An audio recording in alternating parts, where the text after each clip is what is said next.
Sanskriti University for excellence in life. BTech Agri BSc lateral entry. అప్పుడు ఇంతకు ముందుతో పోల్చుకుంటే ఇప్పుడు సినిమాలు తెలుగు సినిమాలో చాలా మార్పులు వచ్చాయి సార్. అన్ని రకాలుగా మార్పులు వచ్చాయి. ఇప్పుడు షూటింగ్ జరిగే లొకేషన్స్లో ఇంతకుముందు సెట్లో ఒకలా ఉండేవారు, అందరు ఎవరికి వాళ్ళు మంచిగా కూర్చొని ముచ్చట్లు పెట్టుకుంటూ ఉండేవాళ్ళు. ఇప్పుడు అంత క్యారవాన్లు ఇలా ఈ మార్పులు ఎలా అనిపించాయి సార్ మీకు? అంటే ఒక చెట్టుకి మాకు అప్పుడు క్యారవాన్లు ఉండేవి కావు. అందరం ఒకే దగ్గర కూర్చునే వాళ్ళము, కొద్దిగా నీడ చూసుకునే వాళ్ళము. అవసరం ఉన్నప్పుడు నీడ కొంచెం ఇది లైటింగ్ తగ్గిన తర్వాత మామూలుగా బయట గాలిగా కూర్చునేది. క్యారవాన్లు వచ్చి కొంచెం సినిమా సంస్కృతిని చెడగొట్టినాయి. ఓకే, ఎవడికి వాడే అందులో కూర్చోవటం, పోయి షాట్ అన్నప్పుడే బయటికి రావటం, ఒకళ్ళనొకళ్ళు చూసుకోవడం కూడా లేదు. అంతకుముందు కలిసి తినేది, కలిసి ఉండేది, కలిసి మాట్లాడుకునేది. షాట్ లేనప్పుడు అందరం కూర్చొని ఆడుకునేది. కొంతమంది ఏమో పేకాడుకుంటూ కూర్చునేవాళ్ళు, సరదాగా ఉండేది, సరదాగానే. కానీ ఆ సరదా లేదు ఇప్పుడు లేదు, ఎవరికి వారే. ఇక సరే, ఇక కొందరైతే అసలు వాళ్ళు మహా స్టార్లు అయిపోయినట్టు ఒకటి రెండు సినిమాలతోనే.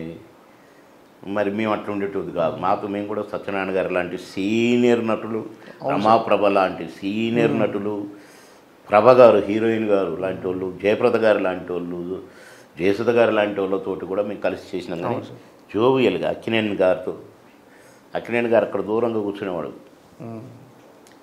ఏం అందగాడు, నన్ను ఇప్పుడు అందగాడు అనే పిలిచేది అక్కినేని నాగేశ్వరరావు గారు. ఏంటి కాలేజ్ అమ్మాయిలు వచ్చారు, ఏంటి కథ?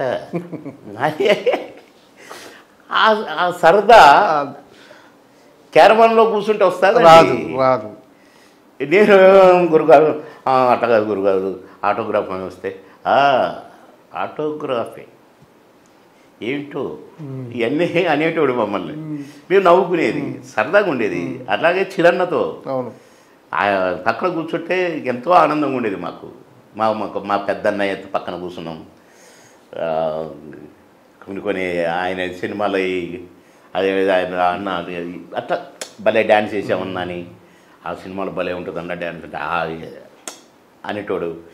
అట్లా మరి జోవియల్గా ఉండేదండి. పెద్ద పెద్ద స్టార్స్తో మేమెంత ఆఫ్టర్లు. కానీ చిరన్న లాంటి స్టారు, బాలన్న లాంటి స్టారు, వీళ్ళందరితో కృష్ణ గారు లాంటి స్టారు, నాగార్జున గారు లాంటి స్టారు, అక్కినేని గారు, ఎన్టీ రామారావు గారు తమ్ముడు ఎక్కడ వచ్చాడా, పోయి దగ్గర కూర్చొని అన్నగారి పక్కన.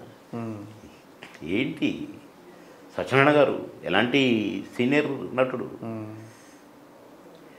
అట్లా అది పోయింది. పండగ వాతావరణంలో ఉండేదండి మా షూటింగ్లు. పండగ వాతావరణమే.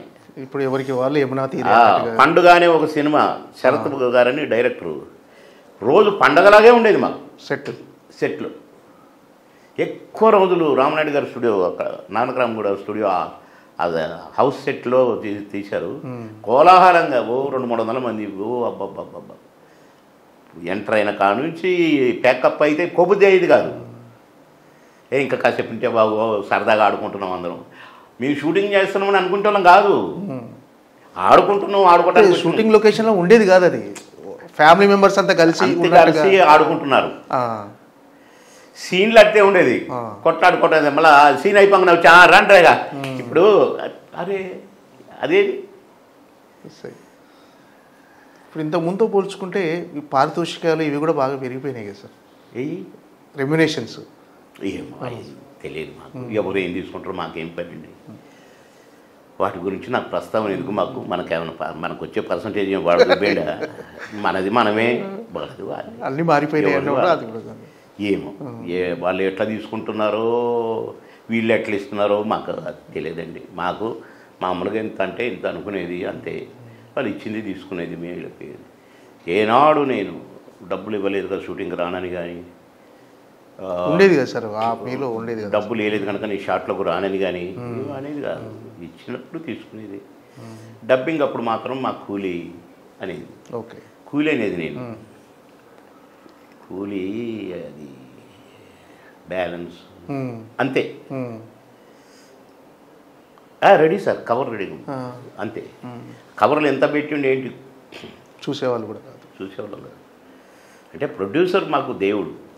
అన్నం పెట్టేవాడని అక్కినేని గారు కూడా అనేది ప్రొడ్యూసరే నాకు దేవుడు అని అట్లా మేము డైరెక్టర్ని కానీ ప్రొడ్యూసర్ కానీ దేవుళ్ళలాగే అనుకున్నాం. ఓకే.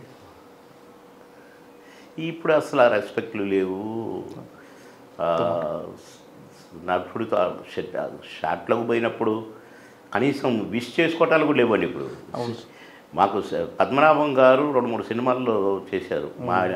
మాయలోళ్ళు కూడా హీరోయిన్ ఫాదర్గా చేశారు. ఆయన రాగానే మేము లేచి నిలబడి, అల్లరామయ్య గారు రాగానే లేచి నిలబడి నమస్కారం పెట్టి, సత్యనారాయణ గారు రాగానే లేచి నిలబడి నమస్కారం. ఇప్పుడు లేవండి, కనీసం పలకరింపు కూడా లేదు. మరి అది చూస్తుంటాడు కదా దేవుడు అన్నీ. ఇప్పుడు ఈ తరం కమెడియన్స్ కూడా చాలామంది వచ్చారు సార్. వెన్నెల కిషోర్ కానీ, బ్రహ్మానందం గారు. అసలు యాక్చువల్గా కమెడియన్స్ అంటే కోట శ్రీనివాసరావు, బ్రహ్మానందం గారు, బాబుమోహన్ గారు, ఇలా ఒక వరుసలో ఉండేవాళ్ళు సార్ అందరూ. మీ పేరు గుర్తొచ్చి మల్లికార్జునరావు గారు, ఎంఎస్ నారాయణ కానీ, మన ఎల్బి శ్రీరామ్ గారు కానీ. కానీ ఇప్పుడు అంతా ధర్మవరం సుబ్రహ్మణ్యం గారు, చిట్టిబాబు, ఇదంతా ఇప్పుడు మొత్తం బాగా కలిసి ఉండేది. మేము కలిసి చేసుకునేది, ఎవరి రెస్పెక్ట్ వాళ్ళకి బాగుండేది. మేము ఇప్పుడు అసలు ఎవరికి వారే ఏమైనా తీరేనట. ఉప్పు కప్పురం లాగానే ఉన్నది అది కూడా. సార్ ఈ తరం కమెడియన్స్ని వాళ్ళు చేసిన సినిమాలు అవి చూస్తుంటారా సార్? ఇప్పుడు వచ్చిన కొత్త మాయేమేం చూసుకోలేదు. ఈ సినిమా చూసారు సార్, ఉప్పు కప్పురం సినిమా? మీరు చూడలేదు సార్? ఇంకా చూడలేదు అంటే ఎలా?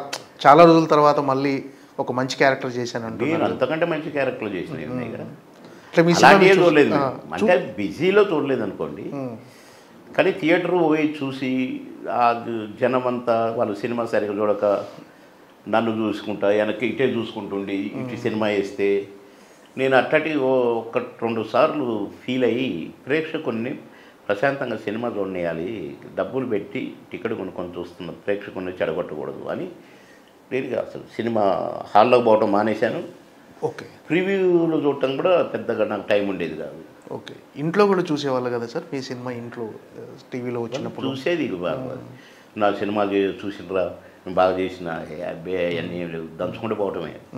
రోజుకు 6 షూటింగ్లు చేసేదండి, 6 షిఫ్ట్లు పనిచేసేది నేను. అట్లా ఒక 16 సంవత్సరాలు అయిపో. ఓకే. 6 షిఫ్ట్లు 7 o'clock నుంచి స్టార్ట్ అయితే 6వ షిఫ్ట్ 4 to 6 తెల్లవారుజామున.